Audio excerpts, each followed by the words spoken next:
Davey Jones, DJ. How are you, my friend? I'm good. Good. Nice to see you. You too. It's a long time, actually. Yeah. Welcome to Ep7 of the Poka podcast. Finally back in the running, and I think you're the perfect first guest to have on our show. So cheers, man. Thank you very, very much for coming. I'm excited to be here. I like this podcast. I said to you before that the first episode that you did with Andre, it was hooked from the beginning. So really cool concept. Really awesome cool format. No, awesome to hear. Thank you very much. We've had some really good feedback actually since we got started, and it's part of the reason why I decided to kick it off again. So give the people what they want. Yeah, of course. So just, for those listening out there, please introduce yourself and tell everyone who you are. Yeah. So I'm David Jones. I'm a global brand strategist and copywriter for Polar Electro. They make the sports watches and heart rate monitors. And I am the founder of Brand Noob. And Brand Noob is a personal brand coaching platform type of thing, mainly through LinkedIn, but I help people rediscover their purpose and make them future-proof. Awesome. Perfect. That's the best introduction I've ever had on this show, I think. Elevator pitch, man. So I want to go back a little bit. I want to talk a little bit how we met. So obviously being two international people in a very small town here in Portugal, we're going to run into each other at some point. Yeah. I'm not actually sure the first time we met was. Good question. When was the first time? I'm not sure, but it could have been through the OMB project. I know what it was. You were a personal trainer, and my wife was one of your clients. That's true. Yeah, that's true. And the first time I met you, I was like, "Look at the size of this guy," and you said something about how are the legs today, and I was like, "Who the hell are you talking like that to my wife?" Or my fiance at the time. Yeah, she wasn't taken yet, mate. No, she was fair game. I think I was already married at that stage anyway, so had nothing to worry about. Yeah, that's true. Actually, when I first moved here, I got back into the personal training side of things, and I miss that health and fitness business. It's something that I think I'll take back on in the future. Yeah, I think it kind of goes hand in hand with what you're doing as well. You need the physical aspect to high performance, if you get what I mean. So absolutely, and the mental side of it as well. Yeah, and I think it's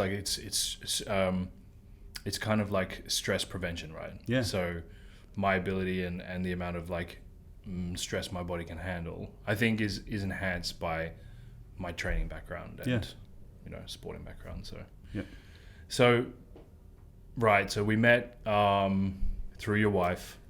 That will have been about 10 years ago. Oh my God. Yeah. Unbelievable. 10 years. I don't think we had beards back then, did we? No. I still can't grow a proper one. I've been trying. Yeah, it looks fantastic. It looks clean. Cheers, man. And then we worked on a small project together. Yes. OMB, which is a restaurant here in Portugal. Yeah. No longer around, unfortunately, but I think what you had planned for that place was really positive. Yeah. And speak a little bit about your experience kind of starting off there and why that became the catalyst for what you're doing now. Yeah, I mean, so a mutual friend of ours, it was funny actually because the way it all started, so I'd known this guy for some time. We were at a party one time in Kallio, I think it was, in Helsinki. And then we were looking at the decor and the place, the vibe of the place, and I was like, I would love to open a bar like this, or a restaurant, or a cafe. And at the time, you remember Film Town that was in Portugal? Oh yeah. That was empty. Yeah. And I was like, that place would be perfect for it. Yeah. A couple of months later, he approached me with, it wasn't Film Town, but it was another video store, Makoni, saying that he's bought the place and he's going to turn it into a burger restaurant. Just a small burger restaurant. Like really 25 seats or something like that. So he asked me to kind of head the project from the managing side and from the brand side as well. And it was my first venture into branding. Keep that in mind. So then after some time, they ended up having an extension on it, 2 floors, and it became more like a, not fine dining, but more upmarket restaurant, offering all types of covers. And And it was like 2 years before it actually opened. And where I did a good job was the branding and the marketing. I mean, before it even opened, it was the most talked about place in Portugal before it opened. When it opened, that was a different story. I just got lost, if I'm honest. You saw me, and you came in to help out sometimes. But I realised that it wasn't what I was supposed to be doing. And at the time, we were still building a house, which you saw. It was it was an amazing house, by the way. Yeah. But we were just finishing off that project. We had a baby on the way, another baby, and it was all things coming together. And it just was not the right time for me to be doing that, and it was killing the business side of it, not the brand, but the business side. Right. So I took it upon myself to hand my notice in after 3 months. I think there's a lot to unpack from that. I think there's a lot of people that are experiencing kind of being in a position that they know they shouldn't be. They're kind of getting through it, but they feel like their strengths lie somewhere else. Yeah. And sometimes it can be really hard to make that transition and go, you know what, this isn't for me. I need to move forward onto something else. Yeah. And I actually applaud you for having the mental strength to do so. I think you also, I'm going to imagine that you got a lot of support from your wife and so on as well. But I think, given the circumstances you were dealing with at the time, I actually think you dealt with the issue quite well in the end, because there was no way out of that other than pulling the reserve parachute. Yeah. Do you know what I mean? So I think that the way in which things unfolded there was unfortunate, because I think it was, it was a really great concept. Yeah. I think it was maybe a little bit too complex for Portugal, maybe. And ambitious as well. It was ambitious, yeah. And I think that Portugal, I've now had, including Thai street food, which wasn't my brand, but otherwise Via Harmonia, the pizza restaurant. I had Bondi Bar down by the river. Small, compact, controllable is kind of the way to go. I actually didn't realize that it was meant to be a smaller project from the start. Yeah. And it kind of grew into what it grew into. Yeah. So that's really interesting for me. And I think that, perhaps if it was that smaller, controllable space, it would actually have done really well. Yeah. Maybe limited from the amount of things you wanted to put into it, but there would have been different ways around that. Yeah. I think you had visions to do movie nights and so on. That could have been done like outdoors on a terrace, rooftop, so on. Yeah. But in any case, it was the catalyst for, ending that journey and moving on to what we did. So well, that was, as I said, that was my first venture into branding. Then as soon as I quit that, I set up my own company offering branding for local businesses, and then approaching agencies and offering freelance services. Was that Rebel Creative? Yes. Right. So Rebel Creative Company came out of OMB. That was my own company. And then when I did that for 2 years, it came to a point where I had a great contract as a freelancer. There was a company called Macwell, and it was a dream job. But then COVID hit and they had to cut heads. So because I was a freelancer, I was one of the first ones to go. And then after that, it was kind of hard getting back up and finding I did a few gigs here and there, but not long after that, there was a period of time where I didn't have anything, and I started looking for jobs actively. But fortunately enough, one of the guys that I did a gig for, a freelance gig, he tagged me in a post from the chief marketing officer of Polar, looking for a rock star copywriter. That was his words. And I didn't even apply for it. I just commented on LinkedIn, on the power of LinkedIn. I commented on the post itself and said, or DM'd him, saying, I want in. What do I need to do to get this job? And then it went from there. I went through the official channels eventually, but the way I got the job, I suggested, they said, come for an interview. Tell us how you can do this job. And I said, I've got a better idea. You're launching a product. I will write the blog post for that product launch for free. And I did such a good job that they actually used that blog, word for word, that blog post for the launch of their product when I wasn't even employed. Fantastic. So I got the job through that. Fantastic. Do you consider yourself entrepreneurial?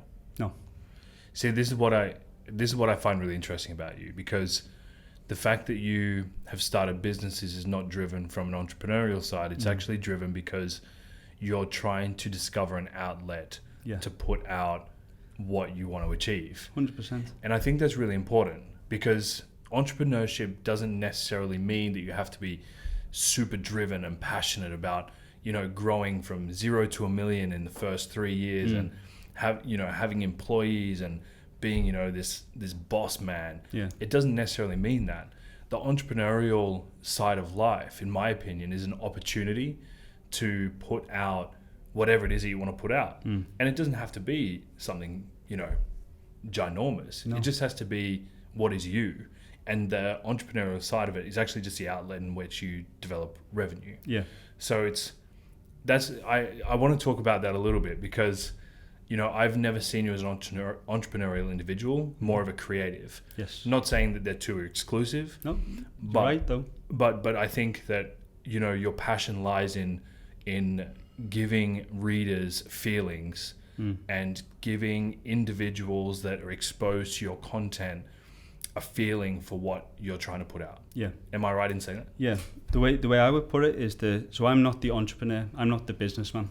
I am the brains, the heart, the soul of the business, but I can't run the business. But if you want endless supply of ideas and marketing and whatever else, and you want to reach people on the soul level, that's me. And it's funny that you said about the entrepreneur / creative thing. The way I see it now is I'm getting there. The entrepreneur spirit is coming back, and that is because I've found my purpose. So I've found what I want to do, and now I'm all in on the entrepreneur side. Now I am that guy who's like, okay, we have to push, we have to drive. Right. And we'll talk about that later, but that's like and there's also the if we go back to OMB for a second. Absolutely. There's one thing that I remember you saying to me that really, and I mean this as well, it changed my outlook on life. And it wasn't a positive thing at the time. Jeez. But if we're being honest with each other, I'll be honest. Yeah. I remember you saying to me these exact words: I have zero empathy for people. Now that stuck with me. And I thought, how can you say something like that? But over time, I respect you for it, because over time, I'm getting the same attitude. Because the empathy side, why should anyone empathize with your problems when they have problems of their own? Right. And you can make all the excuses in the world, but you're the only one who can fix those excuses and those problems. So when I say it was a negative at the time, right, I don't mean to give you a big head here. No, it's okay. But the head's got to match the body. My head's, you know what I mean? My head's big anyways. Yeah, but it stuck with me. And interesting. This year has been massive for me. Not the whole year, but the past 5 to 6 months. Again, I'll explain why later. But I've had this mental shift, personal mental shift, and it's all through. It's the trend that's happening in society as well, and in media, like Jordan Peterson, Andrew Tate. If you want to, we're not going to talk about him, but this masculinity thing as well. You've just put my podcast in a category, so thanks, mate. Yeah, sorry. But what I mean is, whether you like what they say or not, there's some truth to Jordan Peterson, for example. Like, men need to be responsible for their own lives. And I'm only just starting to realise that. Like, I'm 30, I just turned 39 in July, and it's taken me 39 years to realise that. How is it that you look younger than me? I don't know, man. Just a good life. Share those vitamins, mate. Jesus. Yeah. I find that really, really interesting. I've said to a few people regarding the empathy thing, and I think that's been how am I going to word this? I think that's been a result of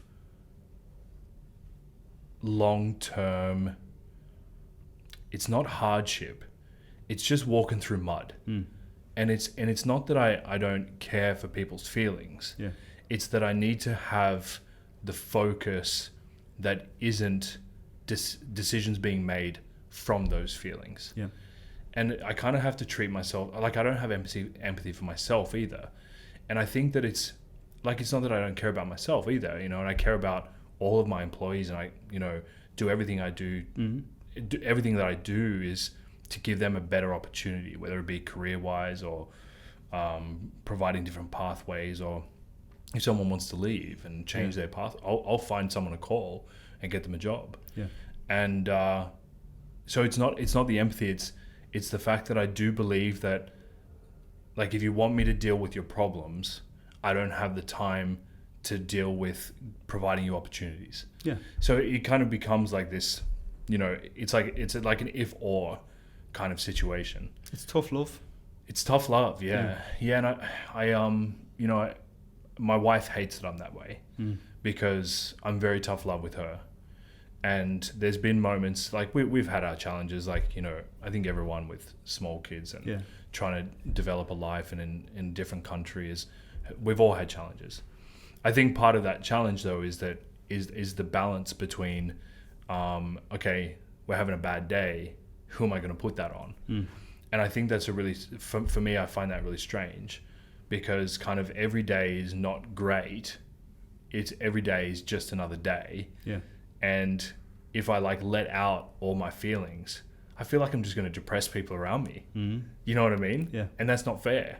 Yeah. So I find it really interesting that it, in the long term, it actually helped you develop. It did. In one way. I mean that as well. I'm not just saying that because I'm on this podcast, but I do mean that. At the time, again, I was a bit of an arsehole. Yeah, I did. I'll be completely honest with you. That's all right. I disliked you for saying that. Yeah. But I don't mind saying that now because it has helped. Right. It's stuck with me, and I think that's important. The number one, honesty, like we're being right now. Honesty is a key value to have in people. It's got me where I am today. Like the honesty side. Sometimes it can be detrimental to you. If you're too honest, you can be, you know, it can get you into trouble. But if you're grown up about it, you can be honest. And through you giving that tough love, saying about you have no empathy, it stuck with me, and it just made me. The reason why it stuck with me is because it makes me realize I was a crybaby about it. Like I had problems. I was blaming it on this and I was blaming it on that. But I'm tired. But I don't know what I'm doing. But I'm this and that. When really, I could have just bucked up and dealt with it. Yeah. And I did. In the end, I quit. It sounds like that's a losing mentality, but it's not. No, it's the right decision. Yeah, absolutely. Like I said, you know, a few minutes ago. Yeah. You know, I admire the kind of decision you came to, and then just pull the trigger. Yeah. And I think that's a part of that. Like if you're so wrapped up in the feelings, you can't identify the true problem. Yeah. You know what I mean? And sometimes you just got to sit back and go, right, the problem here is that I just don't fit here. You know, and if that's the truth, then you have to be able to, I think the positives, I think the good thing about this is that you had the humility to go, right, this is not where I fit. Yeah. You know, this is not my skill set. It's not something that, you know, it's going to drive my career forward. It's just not. The other side of that was the fact that because I'd built it with the guy, right. The two guys, I'd built it from the ground up with them. I wasn't an investor, but I was invested. The brand was mine. I came up with the name, the logo, the branding, how it looked, the concepts that we were going to do, the way we marketed it. So when I don't know if you remember launch day, I cried because it was so emotional to open that thing, to see a baby being born. I was just emotional about it. So the decision to leave it was an emotional thing as well. But the way I thought about it was, for my baby, it's best that I leave. Like, let it fly. Give it over to someone who knows what they're doing. And then I'm not fucking... Can we swear on here? Yeah. I'm not fucking it up anymore. Right. So it was that was the actual underlying decision behind all of that. Yeah. You know, OMB aside, I think whether it's OMB or whether it's another job that you're in or whatever it might be, right, or whether it's a business you've started, I think not everything that you do in that moment is the right thing that's going to, you know, be all and end all of who you are as a human being long term. I think that people get too attached to this. Oh, I've started this thing and I've got to see it through. It's like, well, yeah, that's one aspect. You know, it's good not to quit, But on the flip side of that, if you're running a business that isn't profitable, or you're running a business that is in a wrong market, or it's the wrong timing, or like how much you gonna give to that? You know, I think Mr. Wonderful says if it's not profitable in 3 years, take it behind the shed and shoot it. Yeah, I think that's maybe like a really direct way of saying, just don't run it forever. Yeah. And make the decision on what you're going to do next. Yeah. I think that's really important, and I'm going to say that Rebel Creative was an intermediary experience for you between OMB and then what you're doing now. Yeah. And Rebel Creative was, just from what I saw, was you trying to transition. Yeah. Right. And find that comfortable kind of bed to sleep in. And you just use that business as a tool, which is how it should be used. Yes. So you went through Rebel Creative and you were, you had contracts there and, the business is moving forward.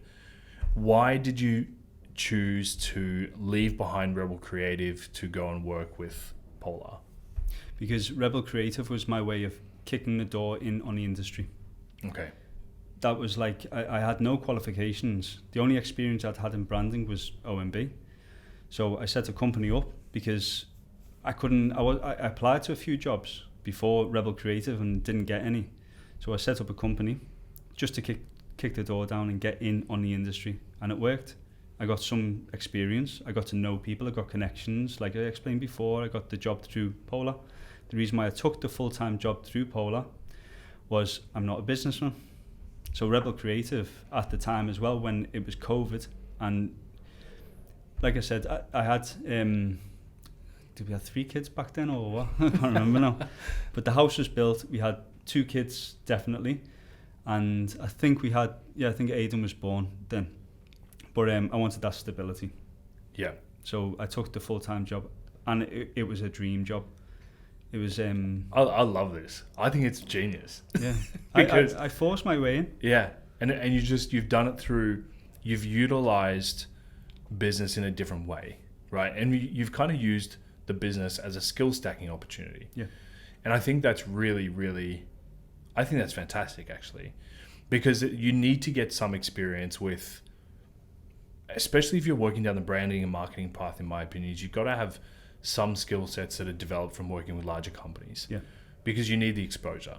Okay, what's the next kind of level in the pyramid of, this certain type of marketing or branding aspect.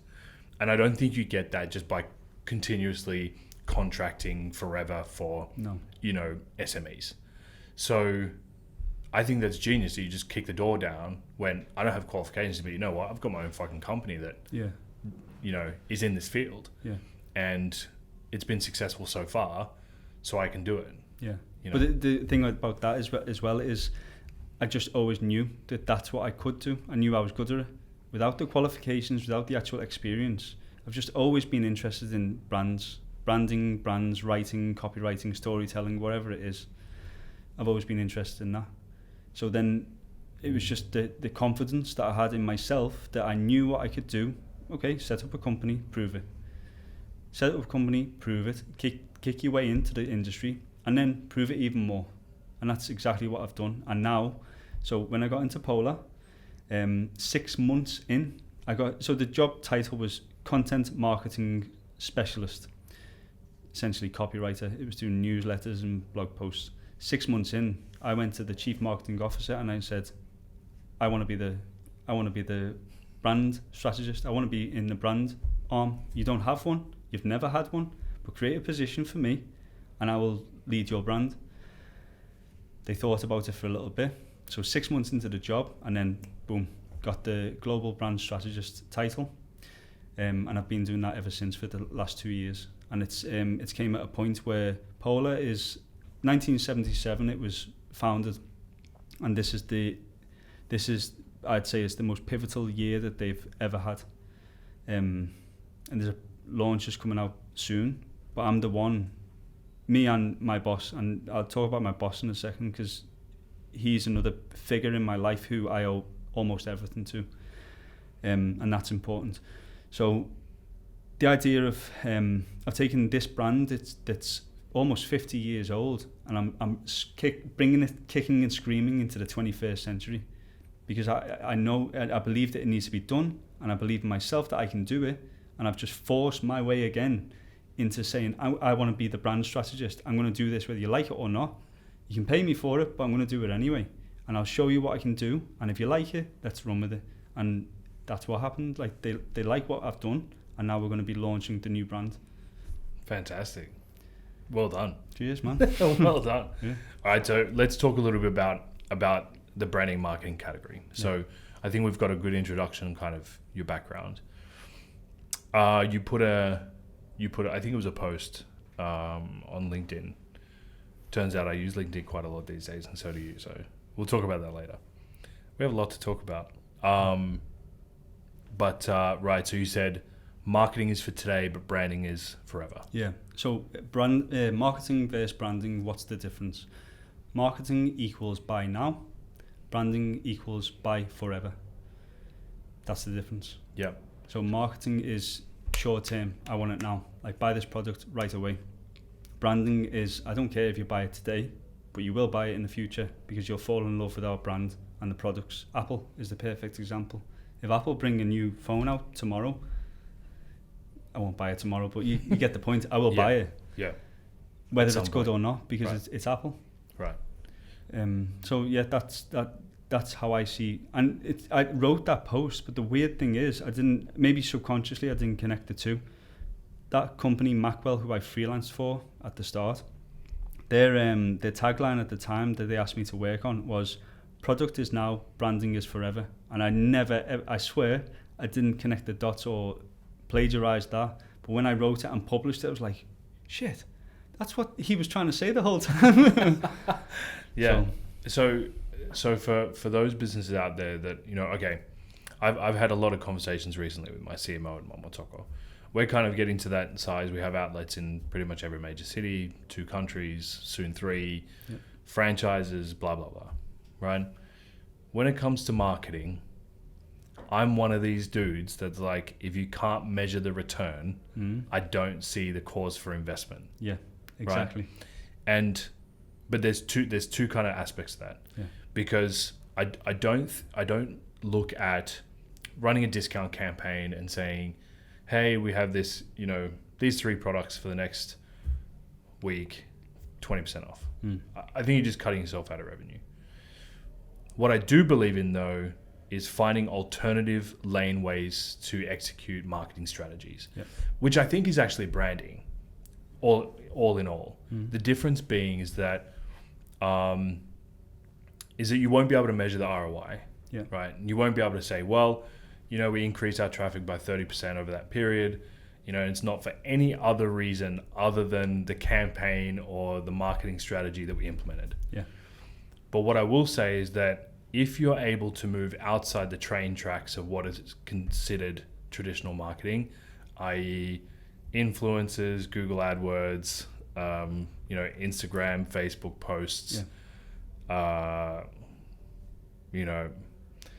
billboards, print media, right? They're just the train tracks, right? And then everybody's doing the same thing. Everybody's fighting for that space. You go and get an ad in the newspaper. It's like, well, it's full this week, but it's the space next week. It's like, I'm just competing I'm just in the same space as everyone else. Yeah. So branding for me, and you can tell me if I'm wrong, branding for me is everything outside of those train tracks. Yes. Okay, cool. Well, then you're right. There's the other way to think about it. Employee? But the other way to think about it is that branding is kind of like so I think the most effective form of marketing is word of mouth marketing. And you can't measure that. So you're saying about the return on investment, but let's say you do a campaign for Momotoko, but then it goes out to 1,000 people. 1,000 people see that, and the return on investment says that 100 people buy the product that you're promoting in the campaign. You've lost 900 people. But in reality, those 900 people could be outside of your domain talking about Momotoko. Have you seen this campaign? Have you heard about this place? Let's go and try that tonight. So they're things that you can't measure, and that's branding. That's brand marketing. So they do overlap. There's brand marketing, and there's also marketing, branding, Yep. the other way of it. But this idea of word of mouth marketing, I think, is so powerful, and it's age old. Like, it's storytelling. That's how we evolved as humans as well. Like, don't touch that. That's called fire. Oh, okay, you're right. I won't touch that again. Right. So it's passing the message and communication. So that's word of mouth marketing.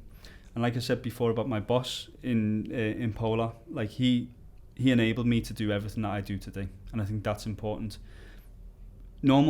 A lot of bosses, chief marketing officers, or whoever they are, they want return on investments straight away. Like you said, you need someone, in terms of branding, you need someone who's willing to give someone like me a chance to not bother about return on investments, but just experiment in the background, play around, give them a sandbox to play in.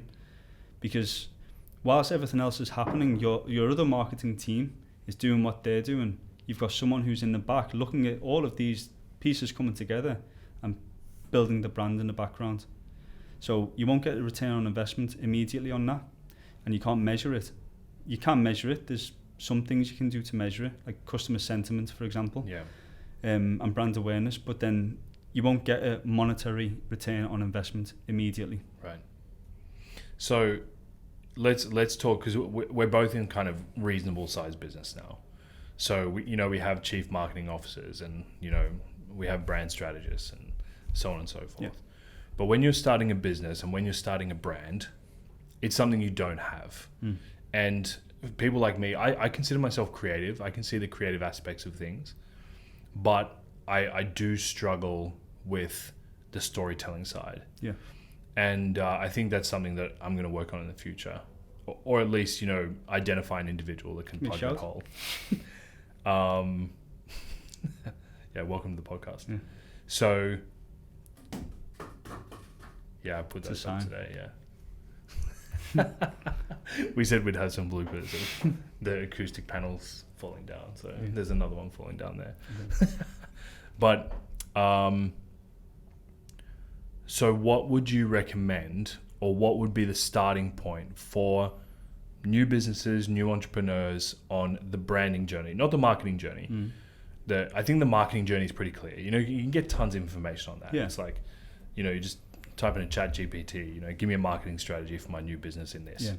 But the branding side is different. And I think it's the fitted sheet underneath the duvet. Yeah. You know what I mean? Yeah. Like, people don't see it, but god damn, it makes a big difference to your comfort level. Yeah.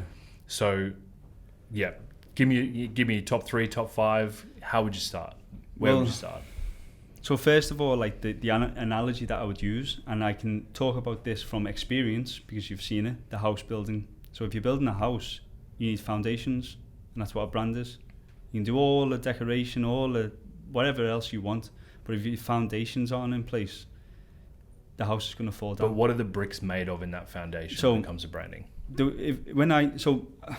Out of Polar, I have this side hustle, Brand Noob. Yep. And Brand Noob is personal branding mainly through LinkedIn.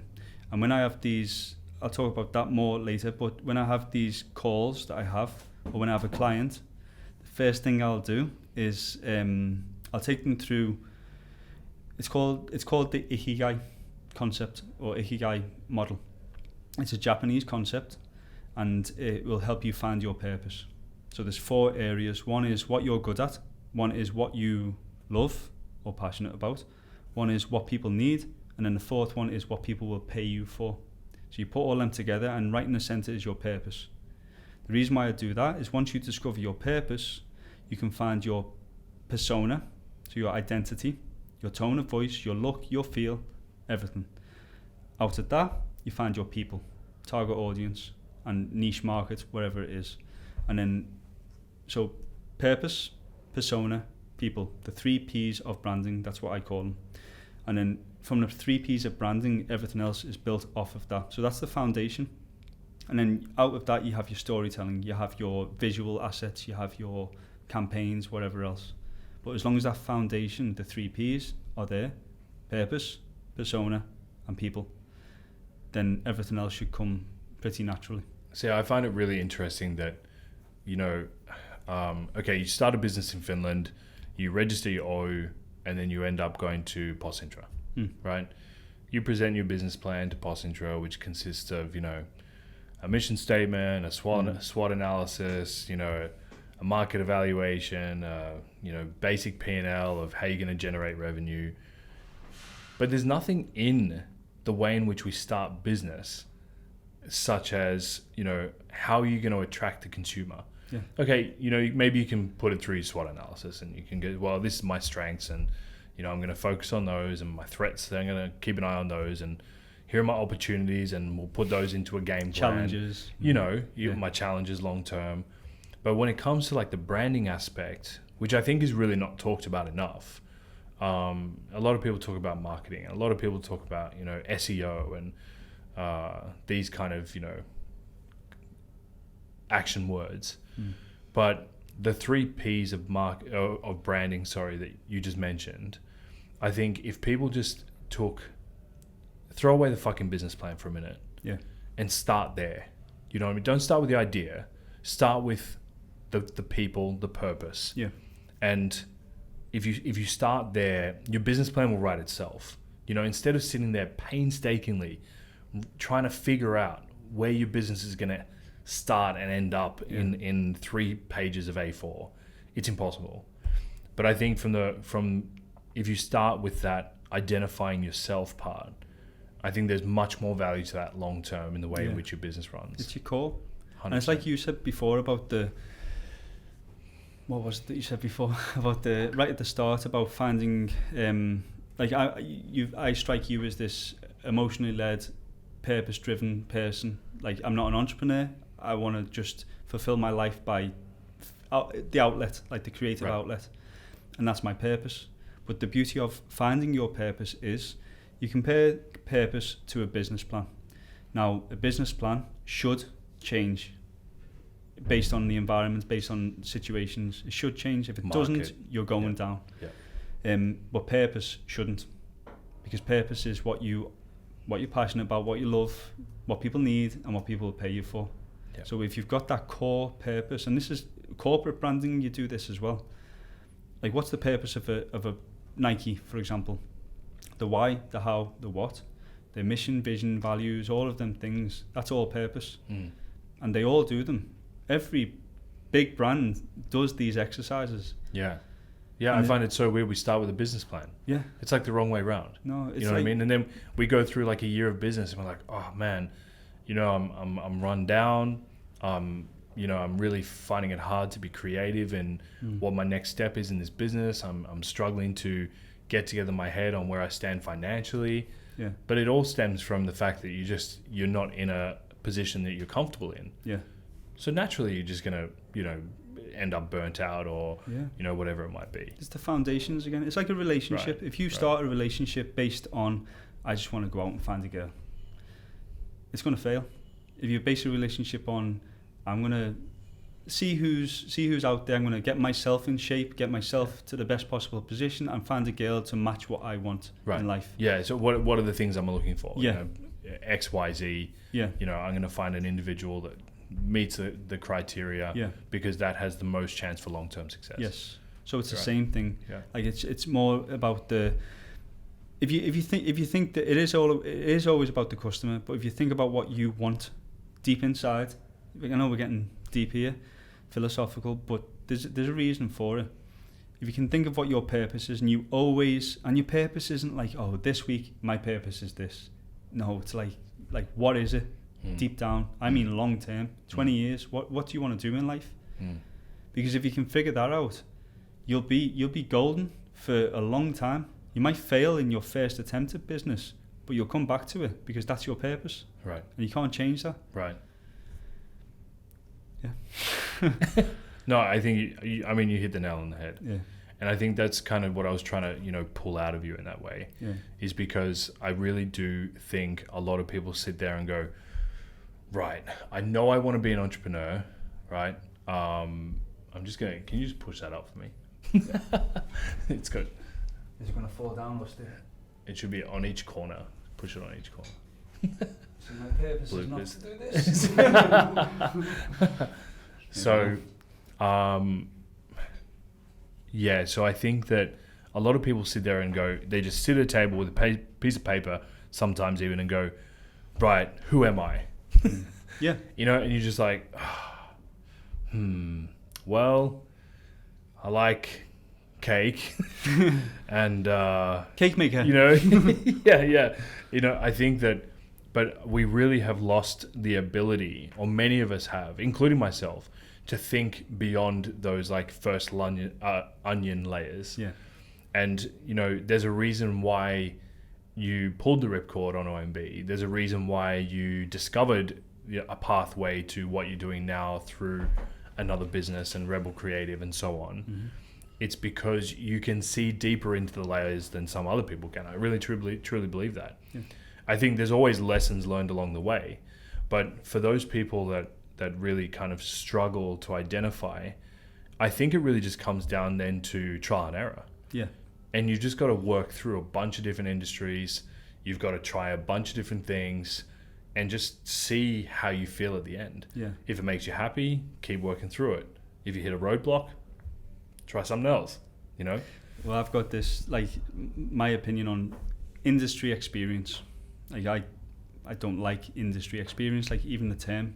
I prefer to focus on life experience, like pushing supermarket trolleys around the car park, like packing bags for people, building things. That's experience, in my opinion.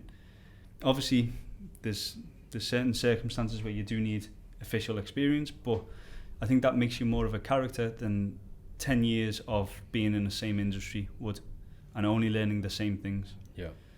And you can take elements of, like I said, with the building thing. Now that analogy came from real experience, like, and I wouldn't have had that if I hadn't have built a house. Right. And I couldn't speak from experience and be honest and truthful about it and authoritative about it if I hadn't actually done it. Yeah. So I think people, I mean, it's a really simple analogy, but I truly believe that people that don't have like building experience and don't even think about it, don't actually realize how important that foundation is. No. And you know what I mean? Like when you're building it and you're pouring concrete into it and you're like, oh, this has to be thicker. You know, this has to be stronger. Yeah. You know, it's okay, it's only 8 inches thick, but it needs to be double that. You realize like, if you just add that extra layer of concrete, you know, let's put this into, you know, an analogy. If you add that extra layer of concrete to your foundation, it only gets stronger. Yeah. And it can only hold a bigger house. Yeah. And the same thing goes when you're building a business, right? When you've developed a brand, if you spend 5 more minutes working through it, just one more step, it can just be that extra layer of concrete that gives you a bigger house. Yeah, and you'll skip the problem. So back to house building for a second. I remember my father-in-law helped me build the house, and when we were building, we did the foundations, but then we were building the bricks up, and I think there were 14 layers of blocks. Now, when we laid the first ones down, I remember him saying in Finnish, "Ayo milli belly." Do you speak Finnish? Yeah. So what does that mean? Like, it's not a milli game. Yeah. And I was like, but it is. Like, I want to make it perfect. And in the corner, hopefully you didn't see this, in the corner where he was just like putting them down. So if you think there's 14 layers there, and the first one is 1 centimetre out, and he keeps doing that, when he gets to the 14th layer, what's going to happen? Yeah. It's going to be 14 centimetres out. Right. So it's the same thing with branding. If you don't get the foundations right and make them perfect right at the start, or if you do get them right and make them perfect at the start, when you get to that whatever level you're at, it should be aligned, right? And everything should be smooth. And then you've got the timber frame going up. Well, it sits nicely, and this all comes together based on the plans. Yeah. Whereas if it's out of line, right, you've got to cut edges off and here and there. Yeah, you got to end up taking shortcuts. Yeah. And that just leads to a poor business strategy. Yes. Yeah.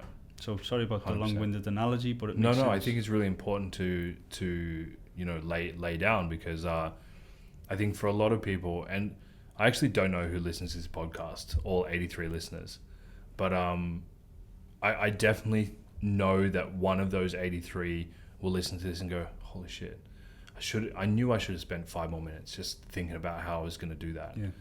And I think that's really important. And I think we've lost that because of how fast today moves. It's like I have to do it now, otherwise someone's going to do it. Yeah. So I'll just do it. I'll just start it. I'll just go through it. And you're right, like somebody will do it if you don't. But I don't think there's like a necessarily time limit on how much you spend laying the foundation. Like you need to kind of really refine that, and then you can pull the trigger on as much as you want. Because at the end of the day, like let's use a house building analogy. If you've got that foundation straight, you can lay down the walls super fast. Yeah. That doesn't take time. Yeah. The problem that occurs, I'm going to use Momotoko as an example. Momotoko was started from a group of restaurateurs that went, right, let's build a business that we can expand, right? These are the core values we're going to focus on. Operational efficiency, EBITDA, and expansion opportunity, right? Or market opportunity. That's a very like black and white way of going about business. Yeah. That goes, right? That works. Especially, we have a lot of really good managers and really good operators. And that does work. But you eventually get to a point where you're moving to smaller cities, you're moving internationally, and the brand value becomes more important than you thought it would. Yeah. So, and I think, and now we're kind of taking those steps of improving our story and getting our story straight is maybe a better way to say it. And then putting in line those things that have kind of jinked out because we've had such a focus on operational efficiency. Yes. That comes with benefits, right? It's important, especially in the business that we work in, that, we maximize our profit margin. Yeah. So how everyone gets paid.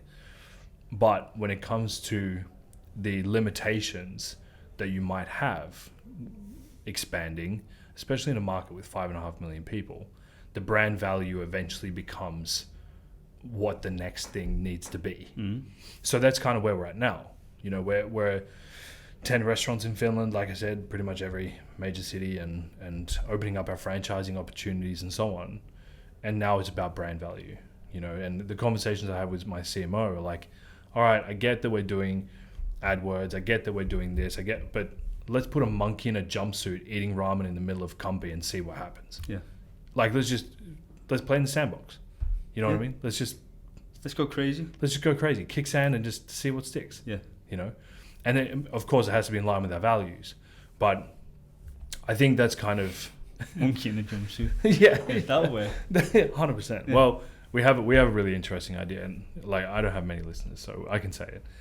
Our idea is to put a glass box in the middle of Helsinki, making our ramen noodles, and having a chef cooking those noodles fresh for individual influencers. Okay. So influencer just walks in that glass box, gets served a bowl of ramen, eats it there in the middle of Helsinki in a glass box. Nice. And we'll have like some slogans and marketing on the container and so on. Yeah, I think that'd be cool. Because why not? You can. Exactly. That's the beauty of it as well. Like that's you need to be disruptive. Like brands need to be disruptive.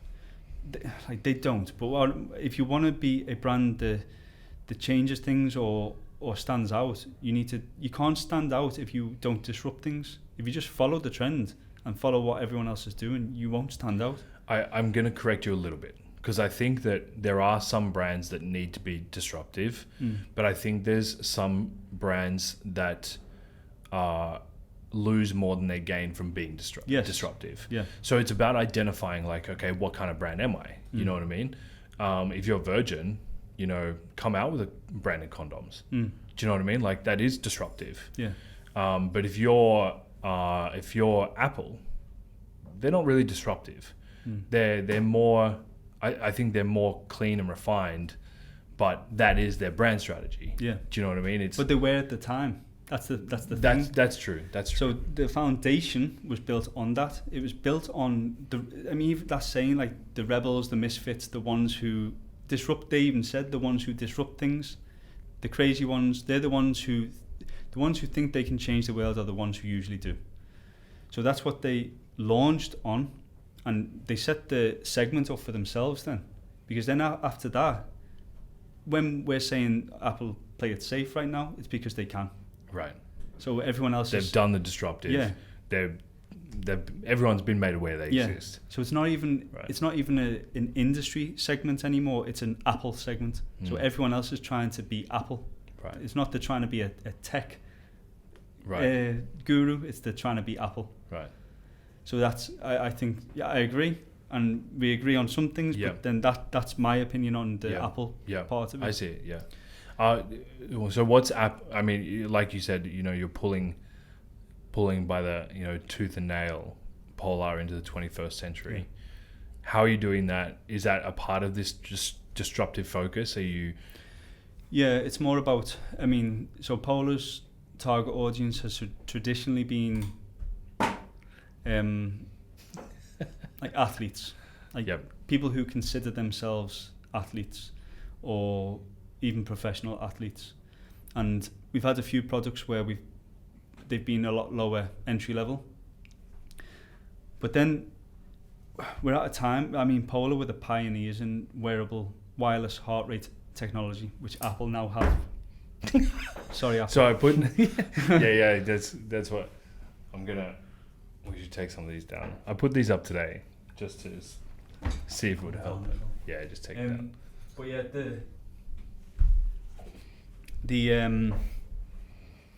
the technology was like the foundation for Polar, and the science and technology, but it was all based on sports, and that's fine. But then we come to a point where you can't just target sports people anymore. We've found so much out about the brand, about our technology, about our customers, that we have so much more to offer. So the new brand focus it's still on sports, but it's more about life. And I can say it actually because the tagline's been announced. The brand hasn't been announced yet, but the new tagline is, and it's called Life Optimized. So beforehand, it was blood, sweat, and data, which is very hardcore when you think about it. Yeah. So someone like me who, up until a few months ago, wasn't really into sports or training, would have seen that and been scared off. Wouldn't have chosen that brand. Whereas now, Life Optimized, it's not just talking about sports, it's talking about the mental aspect as well, and the sleep, and the stress recovery, and monitoring your wellness, your fitness, and then sports, performing at the highest level of life. So that's what the new brand focus is on, and it's purposefully done to target this new up-and-coming generation of people who are all about self-quantifiable results. So they want to quantify their own bodies and their own feelings, and it's more focused on that. Okay, interesting. Yeah. So let's talk about kind of I want to talk a little bit about Brand Noob, because I think your direction in Polar is quite clear, and the role that you play there. I'm still there, by the way. That's full-time. Brand Noob, your side hustle. Let's just start with the first question. Why? So the side hustle, because so when I explained earlier that I got promoted to global brand strategist after 6 months, I didn't get a pay rise for it. I got promoted, I got the title, but since then I was chasing the pay rise for it, and it should be a significant pay rise because it's a big step up, and still to this day still haven't really seen it. That's going to change, but I thought, you know what, like I've got so much more to offer than this, and I wanted the safety net as well, because things were a bit shaky at the time in the company, and there were layoffs, so I wanted to set up a safety net for myself and an outlet. So I set up my personal brand Noob, and I took to LinkedIn, and I started offering personal brand. It wasn't even personal brand coaching at the time. It was more branding for. It was trying to teach people who were interested in branding, who were maybe 2 steps behind me to get to where I am today, and then also offer corporate branding and whatever else. But the funny thing is that I had these, and there's a guy called Justin Welsh on LinkedIn. I think he's actually the number one rated creator on LinkedIn at the moment. And he did this post, and in the post he gave I think it was a 17-step outline of how to launch a business, and one of the steps was free discovery calls. And I was like, wow, that's amazing. So I started holding these, and the response I got was immediate. I launched free discovery calls, put these dates out, and thought a couple of people have booked them, and I mean every single date went immediately. Wow. For the next, I think it was 2 months, I was fully booked because they were free. So then I think I had about 40 discovery calls, all in all. Wow. And the beauty of that was they were half an hour, they were free, and at the end I gave 100% value away up front. I never even tried to lead them down a sales funnel. The purpose of it was, and this is what Justin Welsh said, you will learn so much about yourself and about the business and about your offer through these calls, and I did. I thought I was targeting people who were interested in branding, when really it wasn't. I spoke to financial advisors, change leaders, artists, wherever else, and the one problem that people had was they didn't know what their purpose was. So that's personal branding. So then I pivoted my own offering to personal brand coaching, which is what I do today. Really, really interesting. But discovery calls, for anyone listening, have these free discovery calls, because you will, and I tell everyone this. For those that don't know, a discovery call is just an opportunity for an individual to contact you directly and receive information on what you're offering. Yeah. And talk about what they want as well. Yeah. So Brand Noob has now kind of developed itself. I think you're coming up on 4,500 followers, and I think you've developed quite a good foundation on LinkedIn. Why LinkedIn? Why not TikTok? Why not Instagram? So personally, I tried Instagram. Like, not to be an influencer. I never ever wanted to be an influencer. That's not what Brand Noob is about. That's not what personal branding is about. A lot of people make that misconception that he wants to be an influencer. Mm-hmm. It's not that at all. I tried Instagram, just couldn't crack it. And I couldn't have, because I write a lot as well. And writing is not the main thing for Instagram. It's not the main thing for TikTok. For Twitter, yes, but you're only limited to a certain number of things. So LinkedIn just seemed, and it's also your ideal audience is there. It's business people. So, for example, if I launched it on Instagram, you've got 16-year-olds, you've got 80-year-olds. Now, who's your target audience? You don't know, and you've got no control over that. Whereas LinkedIn, and the other good thing about LinkedIn is your profile page. So the way I liken your profile page is it's a new landing page. You don't even need a website anymore, because if you're looking for a job, recruiters are going to come to LinkedIn and search you.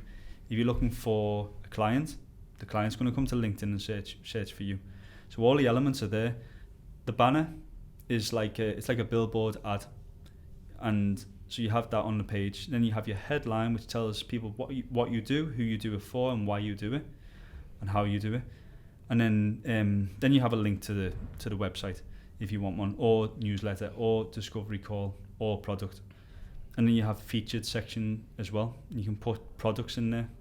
And then your activity, the posts that you do, that's marketing. So your page is branding, but the posts that you do are the marketing arm of it. And the beauty of it is it's all in LinkedIn, and it's organic. So you've got massive reach if you do it right. If you build up the follower count, which I'm trying to do. People say followers don't matter. They don't. But it's an audience. And if you can build the audience up, well, then you've got a bigger chance of reaching those people. Yeah. I think after I activated my creator profile, or whatever it's called, and I kind of started to, the option opens up to follow instead of just connect. Yes. And after I did that, I have found that my post engagement has increased, and the amount of people that I reach has increased. Yeah. And I think it's because, I'm reaching people also outside of my network. Yeah. And I liked LinkedIn. I like LinkedIn, and I liked LinkedIn from the start, mainly for the fact that I just didn't like all the bullshit that was running around on Instagram and Facebook and TikTok. I just can't stand it. Yeah. We had that conversation about, just the no empathy. I feel like everything on those platforms is driven to make me feel like I should care about that person. Do you know what I mean? Or try to get me engaged because they're having a bad day. Yeah. Or get me engaged because they're having an awesome day. Yeah. Whatever it is, I just feel like it's trying to pull me into their feeling. Yeah. But I couldn't care less. You know, like Instagram and TikTok, the focus is on them.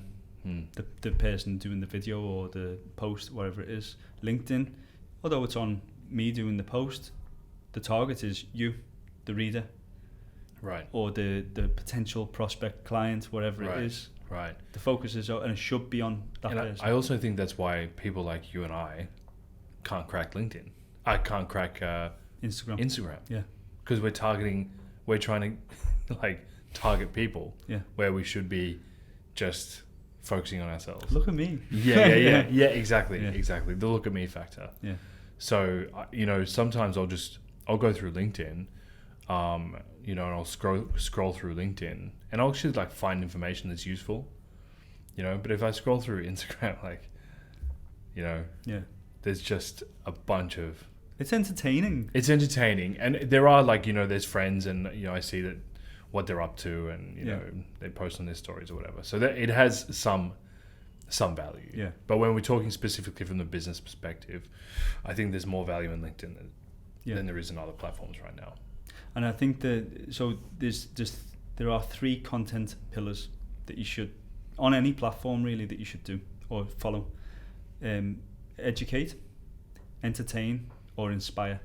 So if you can do one of them 3, if you can do all 3, then amazing. But if you do one of them 3, so Instagram is the entertainment factor. You can also educate on there as well.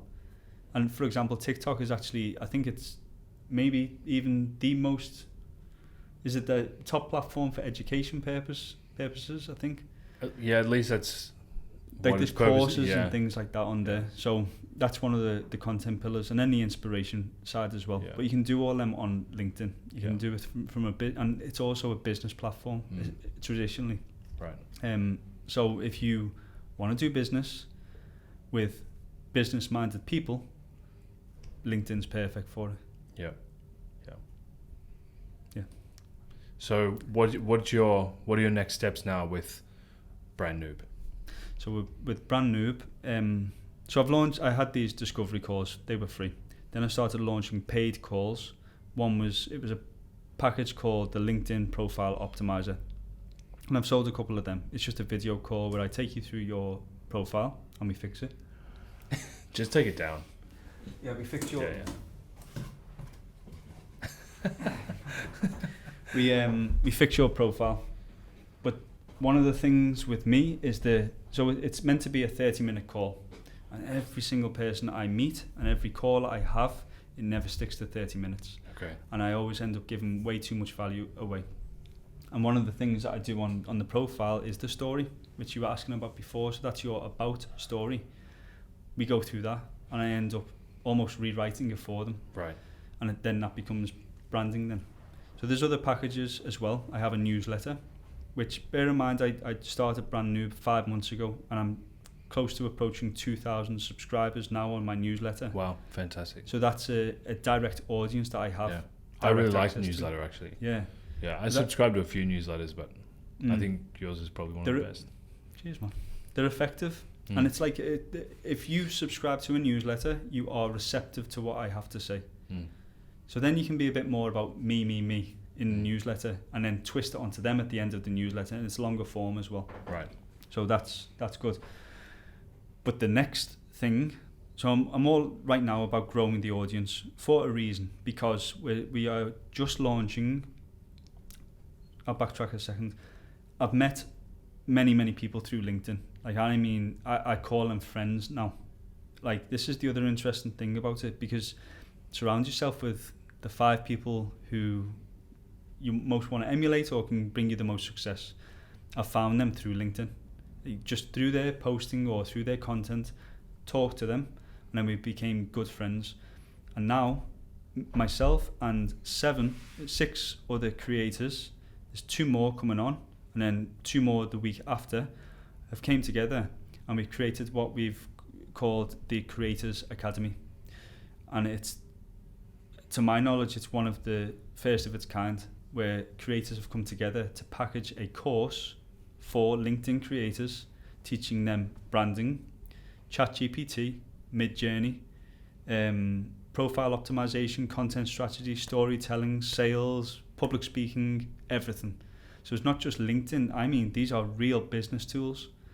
And we teach all of that in this one course. And for this entire course, let's say it's 10 different mini courses, it's £99. It is nothing.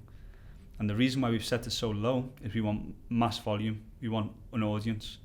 Because then maybe eventually we can hit them with upsells. We can create a community. We can offshoot into different business ideas, but build the audience first. Yeah, you can also specialize and segregate into, you know, alternative micro courses if someone wants to follow the branding trail or follow the ChatGPT trail or whatever it might be. And then also as well, like if I do this course and it sells, let's say even 1,000 people take it, well then those 1,000 people who might not be following me at this point will see me delivering this course, go and follow me, and then might book one of my own services then. Right.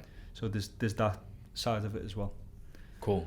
I'm really, really interested to follow it. I will admit I haven't signed up as one of the first yet. You've got until the 31st, which camera am I looking at? 31st of August to sign up, because it's a waiting list, and it's 20% discount, so £79 it is. Yeah. Until the 31st of August. And then people who've signed up, we'll give them 5 days early access for £79.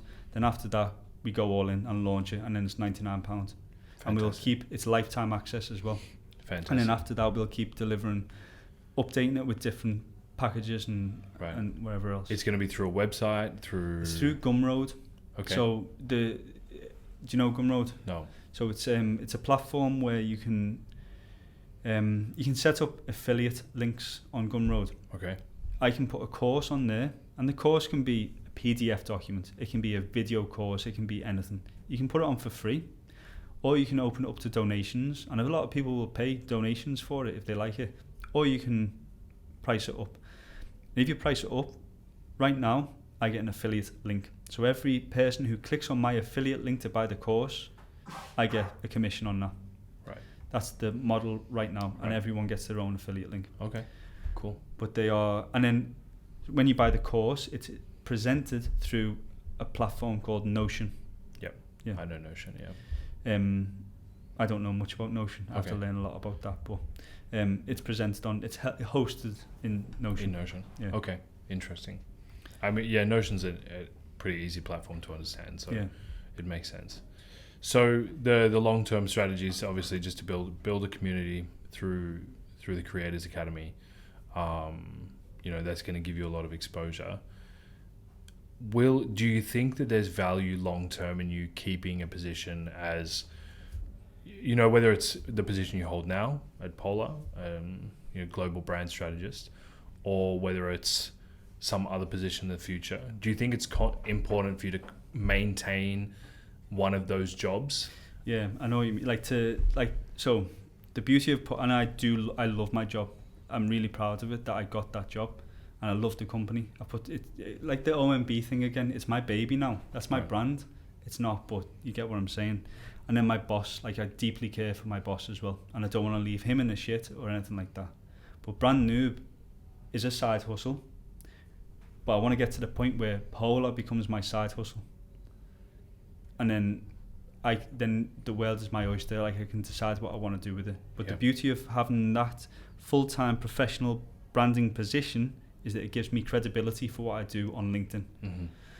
So there's that as well. But then through Brand Noob, the amount of opportunities that have came out of that are immense. Like I had a meeting just this week with a guy who he's joining this company who they represent different freelancers around the world, around 600 freelancers, and he wanted to meet me to talk about personal branding, to brand everyone inside that company, and then also all 600 freelancers, help them with their personal branding. Oh wow.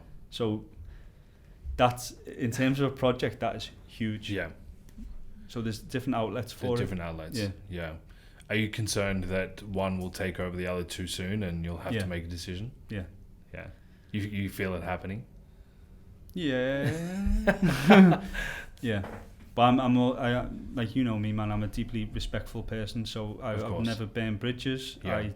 I'll do it tastefully, whatever happens, and I also want to take things slow as well. Yeah.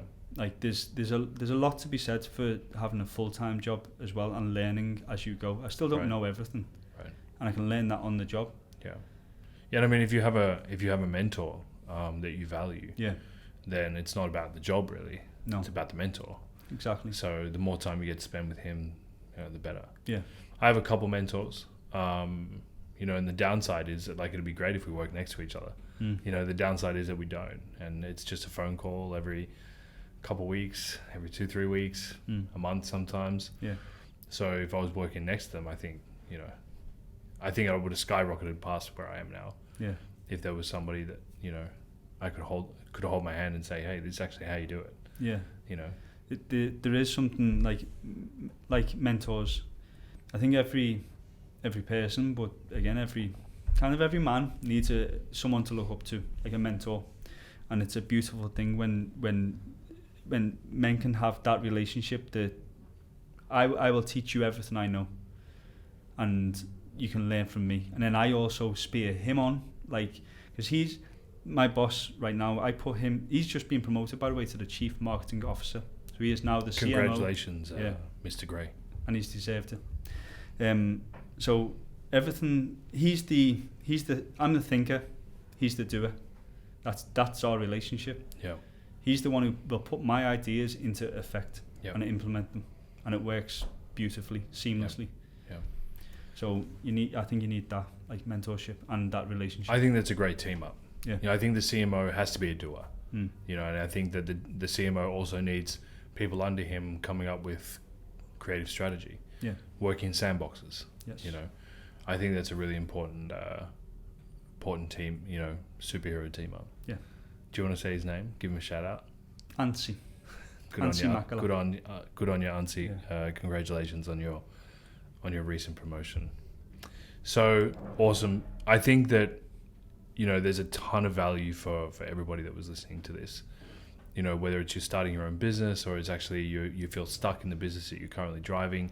So thank you very, very, very, very much. I really, really appreciate it. And before we go, I think, how are the kids? They're fine. Yeah? Three kids? Yeah, Luca is 9, Arva is 6, and Aiden is 3. Unbelievable. But they're a handful, I've got to say. How are yours? Yeah, good. Sadeh's 9, or turning 9. And Mason is good on you. Mason is 4. They have Hippo Yorksville this weekend, so pretty exciting stuff. Nice. Running race. Yeah. So but I think we should catch up for a barbecue and have a glass of whiskey outside of the podcast. That'd be nice, man. It was really, really good to have you on. It was really fantastic to talk with you.